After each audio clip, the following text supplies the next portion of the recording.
നമസ്കാരം, ഞാൻ മനോജ് നെടിയാക്കൽ. കൊപ്ര വില വീണ്ടും ഇടിഞ്ഞു. വിപണിയിൽ റബ്ബറിന് രക്ഷയില്ല. നാളികേര ഉൽപ്പന്നങ്ങൾ തുടർച്ചയായ വില തകർച്ചയ്ക്ക് ശേഷം സ്ഥിരതയ്ക്കുള്ള ശ്രമത്തിലാണ്. കാലവർഷം പടിവാതിൽക്കൽ എത്തിയതോടെ ഗ്രാമീണ മേഖലയിലെ പല കൊപ്ര കളങ്ങളുടെ പ്രവർത്തനവും മന്ദഗതിയിലാണ്. മഴ തുടങ്ങിയാൽ തേങ്ങാവെട്ട് സ്തംഭിക്കുമെന്നത് കൊപ്ര ഉൽപ്പാദനം ചുരുങ്ങാൻ ഇടയാക്കും. കൊച്ചിയിൽ കൊപ്ര വില 14,700 രൂപയിലാണ്. പ്രതികൂല കാലാവസ്ഥ ചരക്ക് ക്ഷാമം സൃഷ്ടിച്ചാൽ മില്ലുകാർ ഉയർന്ന വിലയ്ക്ക് കൊപ്ര സംഭരിക്കുമെന്ന പ്രതീക്ഷയിലാണ് സംസ്ഥാനത്തെ ഉൽപ്പാദകർ.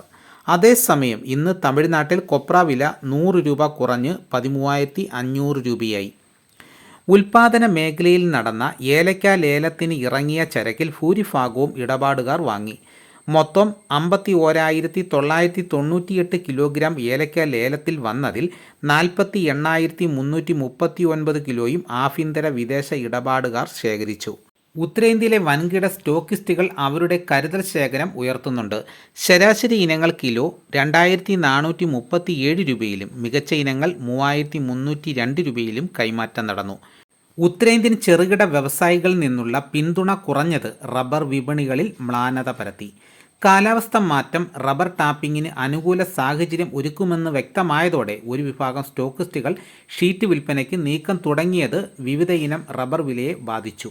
റബ്ബറിന് ഡിമാൻഡ് വീണ്ടും കുറഞ്ഞ് വില കുത്തനെ താഴേക്ക് സഞ്ചരിക്കുകയാണ്. പല കർഷകരും ഇപ്പോൾ ടാപ്പിങ്ങിനായിട്ട് മുന്നിട്ട് ഇറങ്ങിയ സമയവും കൂടിയാണ് ഇപ്പോൾ.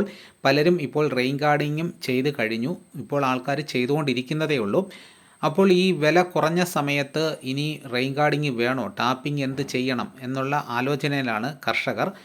അപ്പോൾ ഇതോടുകൂടി വീഡിയോ ഇവിടെ പൂർണ്ണമാകുന്നു. എല്ലാവരും ലൈക്ക് സപ്പോർട്ട് ചെയ്യണം. ആദ്യമായിട്ടാണ് ഈ ചാനൽ കാണുന്നതെങ്കിൽ സബ്സ്ക്രൈബ് ചെയ്യാൻ മറക്കരുത്. നിങ്ങളുടെ അഭിപ്രായങ്ങൾ കമൻറ്റായിട്ട് രേഖപ്പെടുത്തണം. ഈ വീഡിയോ എല്ലാവർക്കും ഒന്ന് ഷെയർ ചെയ്ത് കൊടുക്കണം. മറ്റൊരു വീഡിയോയുമായിട്ട് ഉടനെ എത്താം. എല്ലാവർക്കും എൻ്റെ നന്ദി.